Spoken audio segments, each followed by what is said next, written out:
Pues hoy tenemos el retiro correspondiente al mes de febrero y también será un retiro sobre la Cuaresma, más que sobre la Cuaresma, el retiro de Cuaresma, aunque el tema central, digamos, no sea específico de la Cuaresma. Probablemente en el mes de marzo también, que estaremos todavía dentro de la Cuaresma, tengamos otro retiro. Bien, este domingo hemos escuchado en el Evangelio, en ese Evangelio de las tentaciones, algo muy curioso, que Jesús fue empujado al desierto. Nosotros también, esta noche aquí en este retiro, también hemos sido empujados a otro desierto. El desierto en la Biblia es un lugar de silencio, de oración, de encuentro con Dios. Y nosotros aquí esta noche nos hemos acercado a estar con el Señor en este rato de desierto. Y aquí hemos venido a escuchar la voz de Dios. Y como en el desierto lo que se hace es principalmente reflexionar, orar, escuchar la palabra de Dios, me parecía que un tema importante es el tema de la palabra de Dios. Así que el retiro de hoy lo vamos a tener sobre la palabra de Dios. A veces escuchamos, ¿y a mí dónde me habla Dios? ¿Y dónde nos habla Dios? O incluso, ¿Dios nos habla? Esas preguntas las escuchamos en alguna ocasión. Claro que Dios nos habla, sino que es la revelación, que es la palabra de Dios, la Biblia, que es el lugar donde Dios nos ha hablado, es esa carta de amor. Y ahí es donde vemos nosotros lo que Dios quiere de nosotros. Y es donde podemos cumplir su voluntad. Pero Dios no solamente nos ha hablado en la Biblia. Vamos a ver 5 modos que tiene Dios para hablarnos. Hoy no hay decálogo, hoy son 5 modos. Vamos con el primero. Dios nos habla en su palabra, en la revelación, en la Biblia, que es lo mismo. No sé si somos totalmente conscientes lo que decimos al final de las lecturas cuando son proclamadas en misa. ¿Qué decimos? Decimos palabra de Dios, nada más y nada menos. Con frecuencia, y no hace mucho, se me acercaba una persona preguntándome que a partir de qué momento se consideraba que una persona había escuchado misa. Misa entera, lo que dice el mandamiento de la Santa Madre Iglesia. ¿Cuándo? ¿A partir de la segunda lectura, escuchando el Evangelio? ¿Cuándo? Claro, no se esperaba mi respuesta. Yo le dije, desde el momento en el que el sacerdote dice en el nombre del Padre. Pero mira, si es que nosotros las monjas, cuando estábamos en el colegio, nos decían que la misa, para que fuera válida, tenía que ser a partir de tal momento, del Evangelio, del credo, no sé qué me decía. No. ¿Por qué le damos tan poca importancia a la palabra de Dios? ¿No es este el pensar y el sentir de los padres en la tradición de la Iglesia? Los santos padres, que también ahí se nos manifiesta la palabra de Dios, la revelación, en la tradición de la Iglesia. Ellos decían que existía 2 mesas, la mesa de la palabra y la mesa de la Eucaristía. Las dos partes que tiene la misa, la liturgia eucarística y la liturgia de la palabra. Pero es más, los santos padres llegaban a decir incluso que el mismo interés que ponemos en que no se caiga ninguna partícula a la hora de comulgar, ese mismo interés teníamos que poner para que no se desperdicie nada de la palabra de Dios. O sea, el mismo interés que ponemos en que no se caiga ninguna partícula a la hora de comulgar, y ponemos hasta la bandeja para que no se caiga ninguna partícula al suelo, ese mismo interés tendríamos que tener en no desperdiciar nada de la palabra de Dios. Qué criterios más distintos, ¿no?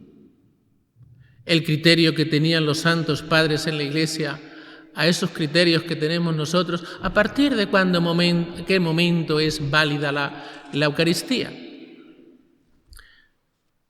La palabra de Dios es algo muy importante en toda celebración litúrgica, no solamente la misa. No hay ni una sola celebración litúrgica en la cual no se lea la palabra de Dios. Una boda, un entierro, un bautizo, la unción, la comunión llevada a los enfermos, con ser una cosita tan cortita, también se lee la palabra de Dios, siempre. Entonces, que esto lo tengamos claro. La importancia de la palabra de Dios. Esto en las celebraciones litúrgicas, en casa también. En casa también podemos leer la palabra de Dios.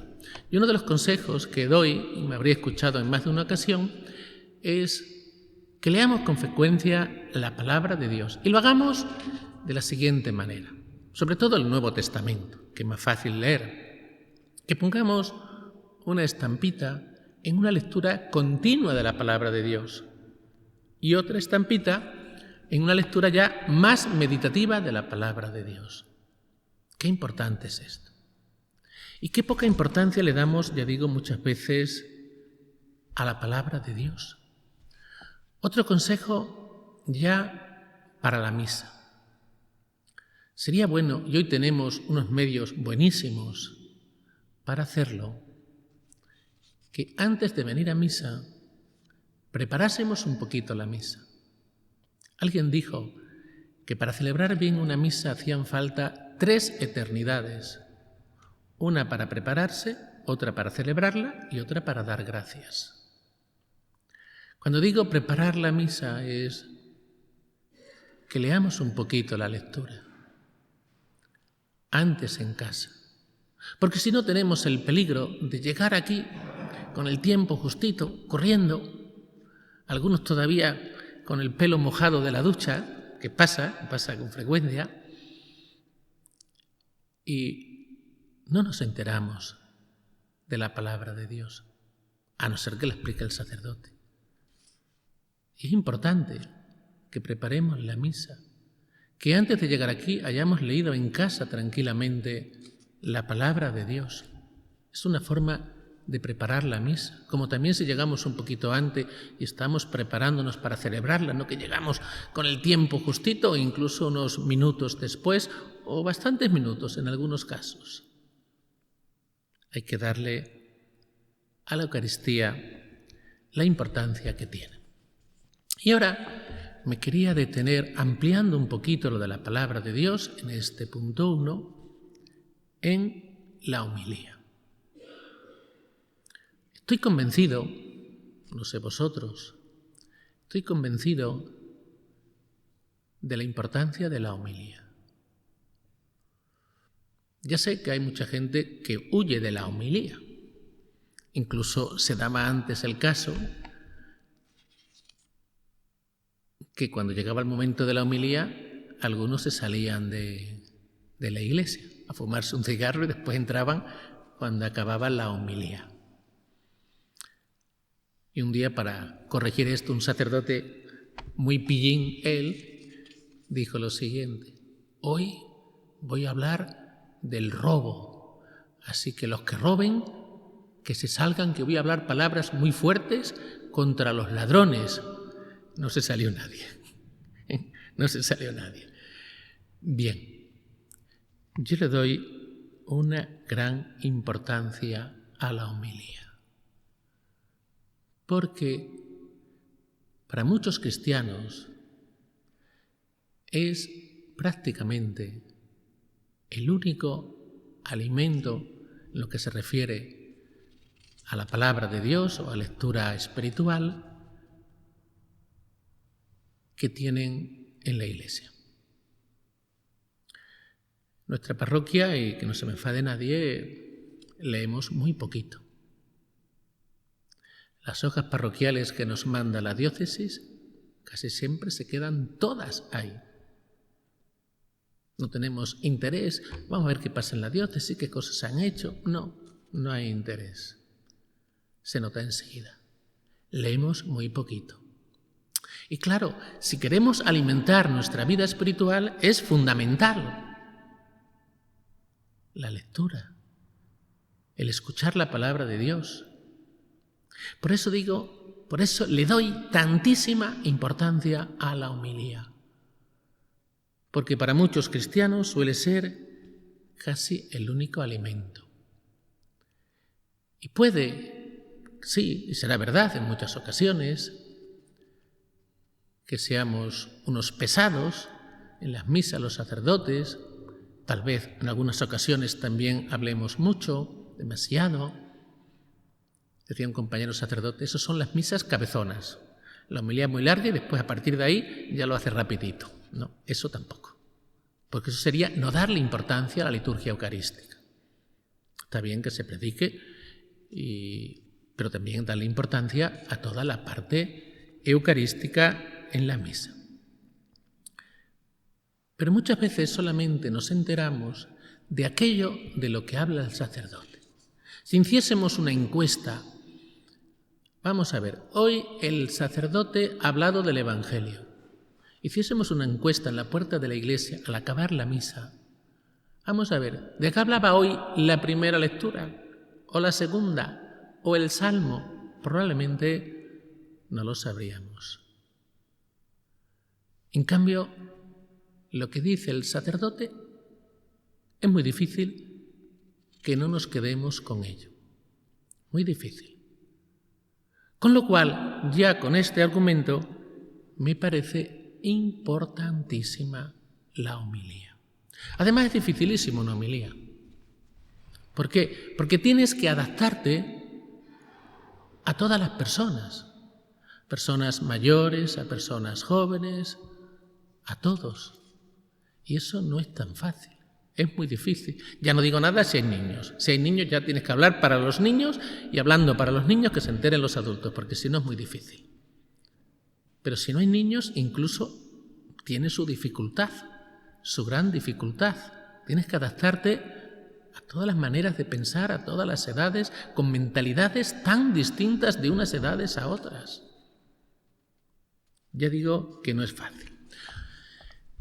Yo en mi vida recibí una vez una lección importantísima sobre el tema de la homilía. Y esta lección que yo aprendí, alguno me la habría escuchado en alguna ocasión, la quiero compartir hoy con vosotros, porque me pareció una lección importantísima.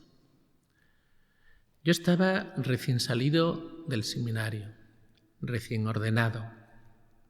Era el Día de Reyes.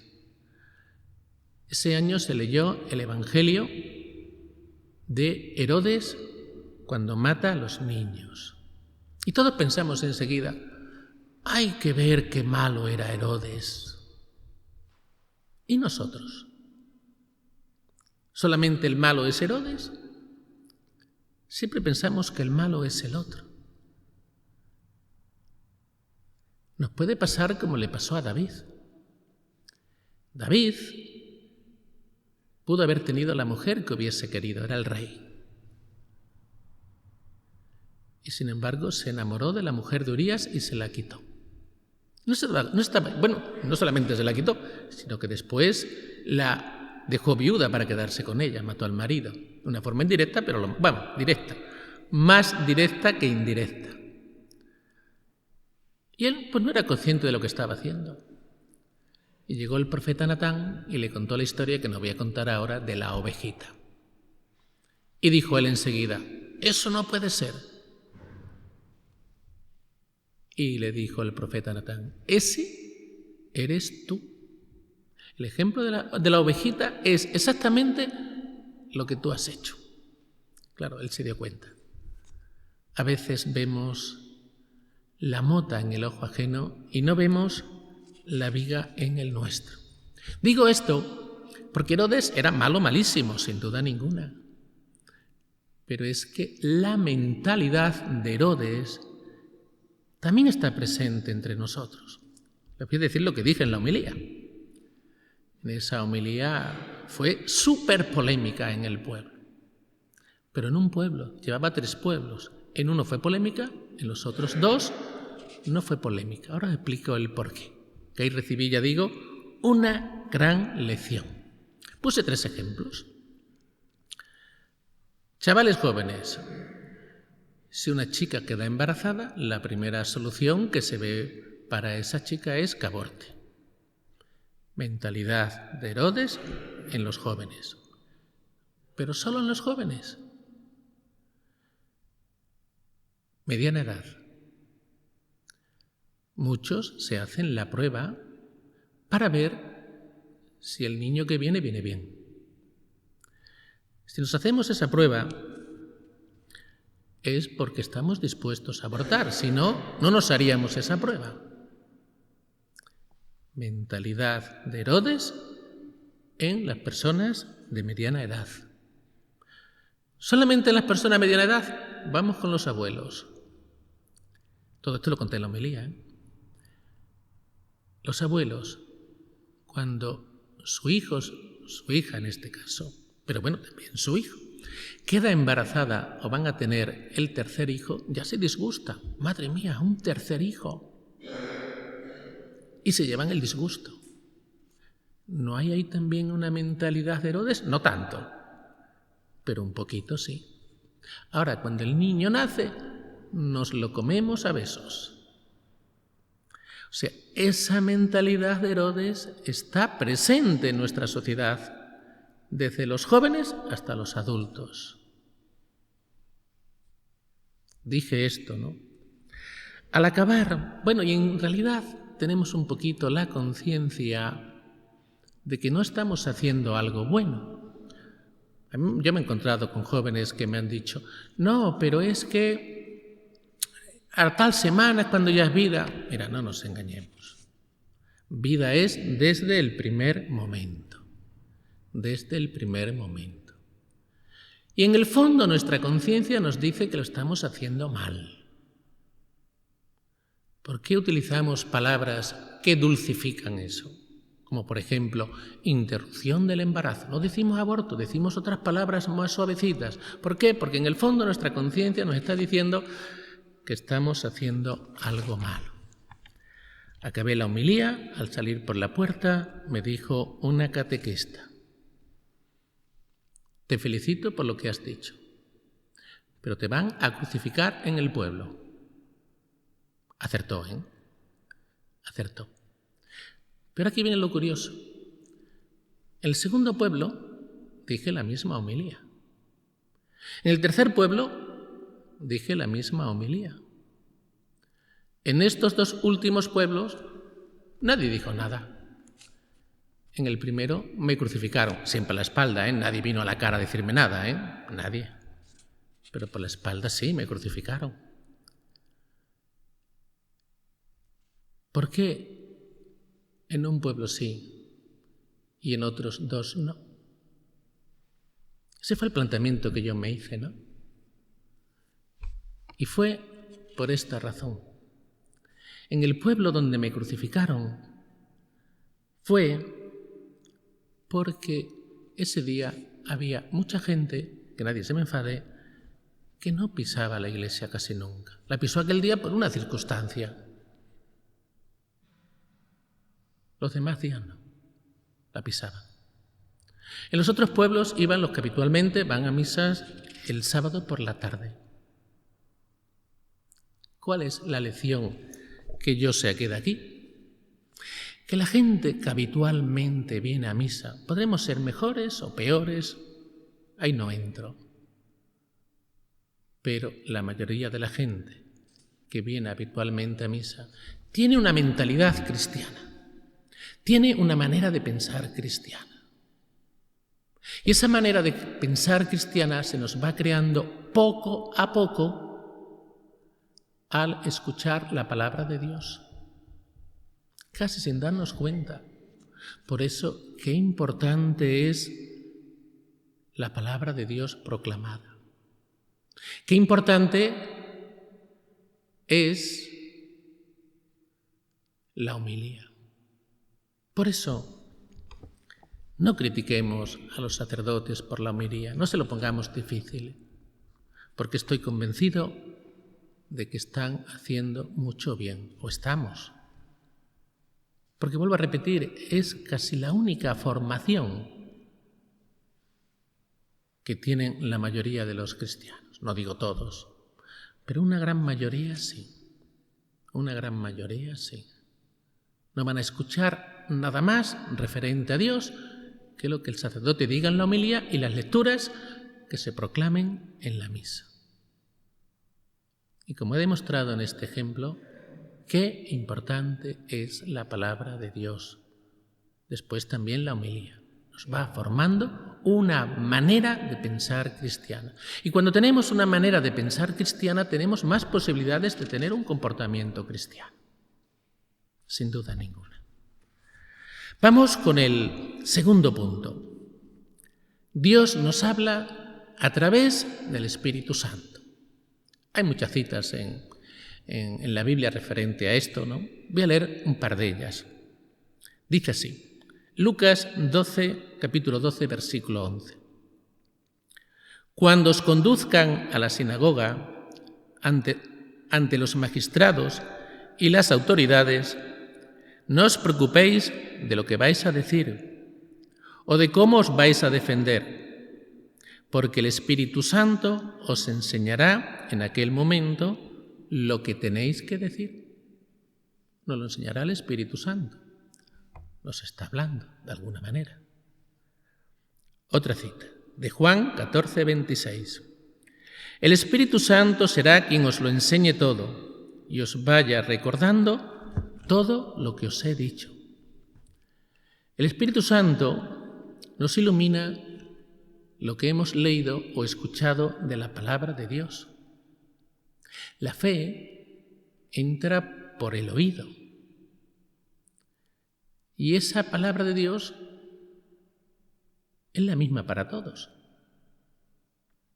Pero después está la acción del Espíritu Santo. Dicho de otra manera, hay una acción externa, que es la palabra de Dios proclamada o leída por nosotros. La proclamada nos entra por el oído. La que leemos nosotros, la vamos leyendo cada uno de nosotros, pero después está la acción del Espíritu Santo en el corazón, que nos ilumina esa palabra y a cada uno nos dice algo distinto. Yo aquí estoy predicando ahora para muchas personas. Estoy diciendo lo mismo.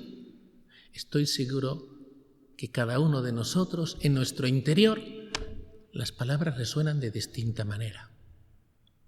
¿Por qué? Porque está nuestra manera de ser, nuestro carácter y después la acción del Espíritu Santo que a cada uno nos lleva de una manera según lo que necesitamos o la misión que tenemos en la vida. O también depende también de nuestra receptividad a la palabra de Dios. Y cosas a lo mejor las rechazo, cosas no las acepto, cosas las doy un poquito de lado o estoy abierto a todo. Depende, ya digo, de muchísimos factores. Pero hay una acción interna del Espíritu Santo. Los apóstoles recibieron la palabra de Dios, pero hasta que no reciben el Espíritu Santo no la comprenden realmente. Una vez Jesús resucitado le llegan a preguntar, ¿es ahora cuando vas a instaurar el reino de Israel? Se referían a un reinado político de Jesús. Todavía, una vez que había resucitado Jesús, no lo habían entendido del todo. ¿Cuándo lo entienden y lo comprenden todo bien? Cuando les ilumina el Espíritu Santo. Es curioso la sabiduría que han tenido algunos santos casi sin estudios, porque los iluminaba el Espíritu Santo. Y de eso hay muchos casos en muchos santos. Punto tercero. Dios nos habla a través de las circunstancias que tenemos cada uno en la vida. Vamos a poner de ejemplo a San Ignacio de Loyola. San Ignacio cae herido en una batalla. Esta sería ya la primera circunstancia. Pero vienen más circunstancias. La segunda sería que se aburre. Allí herido, convaleciente en la cama, se aburre. Se le hacen los días eternos hasta que se recupere. ¿Qué hace? Pide libros para leer. Le traen libros de caballería, que era lo que estaba de moda en aquella época. Se ve que se los leyó todos. Dice, bueno, pues tráeme más libros. Pues mira, ya lo que tenemos son vidas de santos. Si quieres vidas de santos, venga también con tal de entretenerme. Y empieza a leer libros de vidas de santos. Y a partir de ahí, de esas circunstancias concretas en la vida de San Ignacio de Loyola, se produce un gran cambio en San Ignacio. Dice él, cuando leía los libros de caballerías, pues sí, sentía una felicidad, me sentía contento, pero según dejaba el libro, se me iba esa felicidad, me encontraba ya vacío. En cambio, cuando leía los libros de las vidas de los santos, sentía una felicidad cuando lo leía, pero es que después dejaba el libro y me seguía esa felicidad, esa paz que te da Dios. Y él ahí empieza a distinguir los espíritus buenos y los espíritus malos. Después hará la regla sobre los espíritus, la dejará por escrito, ¿no? Viendo estas experiencias que se producen en su vida. Podemos decir, ¿Dios nos habla o no nos habla a través de las circunstancias? Cada uno es un mundo. Y a cada uno Dios nos habla de una manera y con unas circunstancias concretas en nuestra vida. Seguramente todos los que estamos aquí hemos tenido experiencias donde, pues aquí Dios con esto me estaba diciendo esto, lo otro o aquello. Pero Dios no solamente nos habla a través de las circunstancias desfavorables. A veces pensamos que Dios nos habla a través de esas circunstancias que son desfavorables.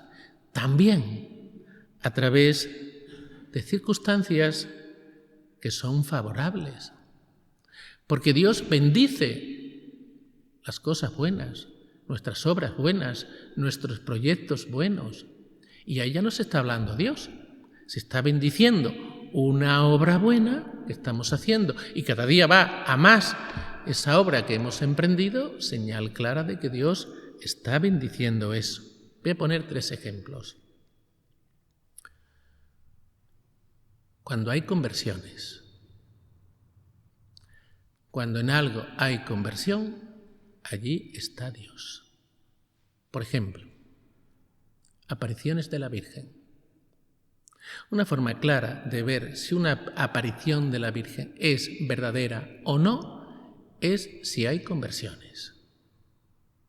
Si esa persona que dice que se le aparece la Virgen, una persona que se confiesa, que asiste a misa, que comulga, que es humilde, que no va buscando protagonismo, que es entregado, seguramente sea verdad. Ahora, si no hace ninguna de estas cosas y va buscando su protagonismo y no hay conversión, ahí no hay aparición a la Virgen. Dios bendice aquello que es bueno. Otra cosa, por ejemplo, los movimientos en una parroquia. Cuando un movimiento va bien o cuando una parroquia va bien, un signo claro es si hay vocaciones. Si hay vocaciones a todas, al matrimonio, pero que sean vocaciones de verdad, al sacerdocio, a la vida religiosa. Ese es un signo también claro de que Dios está bendiciendo eso, que vamos por el buen camino. Y lo tercero, cuando hay obediencia al Papa, al Obispo, a la Iglesia, cuando hay obediencia también es un signo claro de que ahí está Dios. Les voy a poner un ejemplo. Padre Fortea tiene 2 canales en YouTube. Ahora se está despidiendo ya, que los va a cerrar. Tiene muchísimos seguidores, muchísimos. Para mí hace una labor grandísima e impresionante. ¿Por qué lo cierra? Porque parece ser que le ha dicho el obispo que lo cierre. El padre Fortea dice que no juzguemos nada porque no tenemos todos los elementos para juzgar. Pero le han dicho que lo cierre. Y dice que poquito a poco lo va a cerrar. De hecho, no ha vuelto a subir ningún vídeo. Lo está cerrando. Ese es un signo claro de que en esa persona está Dios. Tenemos otro. El padre Cotas, como me escuche, me contesta. Se apartó de la iglesia, un sacerdote polaco, se apartó de la iglesia, habla el castellano, se apartó de la iglesia, quería volver a la iglesia.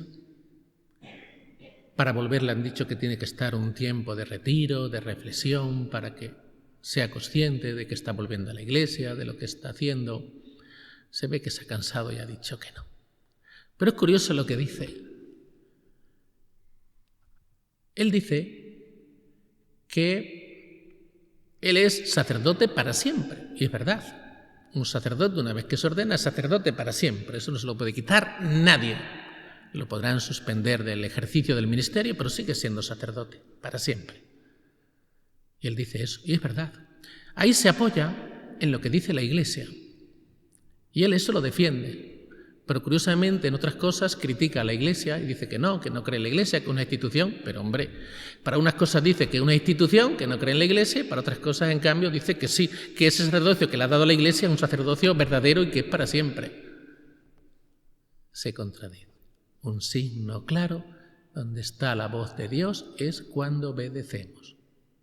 Sigamos al sacerdote que obedece, que es fiel a la Iglesia, a sus superiores, al Papa, a los obispos. Ese es un signo claro que Dios nos está hablando a través de ellos. Cuarto punto. Dios nos habla a la conciencia. Esto ya lo comenté bastante el día del miércoles de ceniza, pero lo comentamos otra vez aquí, ¿no? Desde siempre Dios nos ha hablado a la conciencia, no solamente por la revelación. Lo que es el Nuevo Testamento, llevamos 2000 años y poquito. ¿Hasta entonces no nos ha hablado Dios? No. Dios a las personas anteriores a Jesucristo también les habló. Porque en el Antiguo Testamento solamente le habla al pueblo de Israel. Y el resto de la humanidad, Dios no le habla, Dios no se comunica, Dios no se le revela. Sí, a través de la conciencia. Porque todos llevamos inscrito en la conciencia, tenemos que hacer el bien y evitar el mal. Todos. Y ese tiene que ser ya nuestro comportamiento. Digo la persona que no conozca el Evangelio, ¿eh? Tenemos que hacer el bien y evitar el mal. O sea que ya no tenemos excusa para tener un buen comportamiento y ser fiel a la voluntad de Dios, porque lo llevamos inscrito en nuestra conciencia. También es verdad que las motivaciones van a ser distintas. Por eso es importante la evangelización. Por eso es importante que la gente conozca a Jesucristo. No es lo mismo hacerlo porque lo llevamos inscrito en nuestra conciencia, que además de llevarlo inscrito en nuestra conciencia, conocemos el Evangelio, conocemos la palabra de Dios, conocemos la revelación y también lo hacemos por amor a Dios. Claro, jugamos con ventaja. Además, lo que dice la Sagrada Escritura, Dios quiere que todos los hombres se salven y lleguen al conocimiento de la verdad. Dios quiere que conozcamos la verdad, por eso es importante la evangelización. Y también tenemos la ventaja de los sacramentos. O sea, tenemos motivaciones distintas. Por eso ya digo, es necesaria la evangelización, para que todo el mundo conozca el mensaje de Jesucristo. Y cuando el Señor nos habla a la conciencia, nos dice también cosas concretas, es verdad. No robes, no mientas, no des falso testimonio. Todo eso el Señor nos lo dice a la conciencia. Pero Dios, digamos que en la conciencia concretiza todo eso. Lo concretiza para cada uno en particular, para que vivamos una serie de cosas en particular. Por ejemplo, Dios nos puede decir a la conciencia: oye, mira, ¿por qué no te ofreces voluntario para Cáritas? ¿Por qué no te ofreces voluntario para cuidar a los enfermos, visitar a los enfermos o echar una mano en la residencia de los mayores? Que es necesario, nosotros lo necesitamos. Ahí andamos siempre muy justito de personal para la misa que tenemos en la residencia con los mayores. El Señor, hay cosas que las dice concretas: no robes, no mates, pero otra serie de cosas el Señor todavía concretiza más en las personas, ¿no? Porque te está hablando a la conciencia. Oye, ofrécete para esto, para aquello en concreto, ¿no? Digamos que todavía se concretiza un poquito más. Y ahí Dios no nos va a pedir en la conciencia cosas fáciles. Las cosas fáciles ya no salen de por sí solas. Nos va a pedir cosas exigentes a través de la conciencia. Y también tenemos que ser conscientes de que no vivimos solos, no somos islas. Y cuando nosotros no somos fieles a nuestra conciencia, vamos a perjudicar a otras personas. Cuando somos fieles a nuestra conciencia, a lo que el Señor nos pide, vamos a hacer un servicio en la Iglesia, vamos a ayudar a algunas personas. Que si no somos fieles a la conciencia, eso probablemente no se dé. Y de la conciencia no podemos huir. Nos podremos justificar, podremos razonar cosas, me estoy justificando, pero la conciencia siempre te va a estar diciendo: no, lo estás haciendo mal. Siempre. Nos podremos justificar ante los demás, pero ante la conciencia es muy difícil. Y un buen comportamiento por parte nuestra, por parte de los cristianos, les hace preguntarse a muchas personas en su conciencia. Me decía otro día una persona: cuando voy a misa me cruzo por ahí con una y me dice: otra vez que vas a misa y tanto ir a misa y no sé qué. ¿Qué más le da que yo venga a misa? ¿Qué más le da? Yo no le estoy diciendo a ella que venga ni nada. Sí, pero se lo está diciendo tu comportamiento cuando te ve venir. Y como ella no viene, pues claro, si tú no vinieras, tu comportamiento no le diría nada a su conciencia. Qué importante es el ejemplo y el testimonio de vida. Vamos con el quinto y último punto, lo hacemos rapidito. Dios nos habla a través de las personas. Está muy claro en el caso del Papa, está muy claro en el caso del obispo, pero también en la obediencia que debemos a la Iglesia. Por ejemplo, yo en mi caso, el día que me ordené, lo mismo que vosotros le prometisteis amor a vuestro esposo o a vuestra esposa, yo le prometí también obediencia a la Iglesia y ser fiel a la palabra de Dios, al mensaje de Jesús. Yo eso lo he prometido. Por eso no entiendo cuando me piden: bueno, venga, sáltate esto, tal. ¿Cómo me pides eso? Constantemente, la semana pasada, sin ir más lejos, ¿no? Me piden cosas que me salte, pero ¿te das cuenta que yo tengo que ser fiel a la Iglesia? Igual que tú. Pero esto nos cuesta mucho entenderlo. Bien, Dios nos habla a través de las personas. Por eso tenemos que estar atentos de propuestas, de sugerencias que nos hagan las personas, de cosas que nos digan, por lo menos escucharlos, reflexionar sobre eso que nos han dicho, sobre todo si nos lo dicen muchas personas, sobre todo si son personas que son coherentes en la vida, que son coherentes con la fe.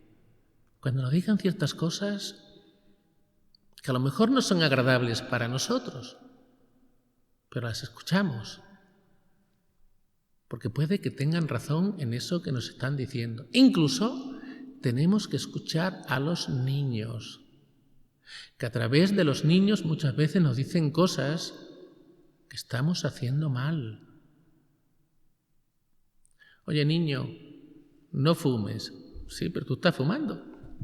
Los niños hoy en día te lo dicen enseguida, ¿no? Si fumas. Está el ejemplo de vida. Los niños nos pueden decir muchas cosas. Cualquier persona nos puede decir mucho. La persona más sencilla nos puede decir mucho. Puede estar hablando a través de él el Espíritu Santo. Pues bien, nos quedamos un ratito meditando la palabra de Dios, o este retiro sobre la palabra de Dios, para que cuando escuchemos la palabra de Dios la valoremos un poquito más. Y no hace falta que sea esa palabra proclamada en la misa, que también, que es importantísima, pero también en estos otros 5 modos que hemos dicho en esta charla de este retiro.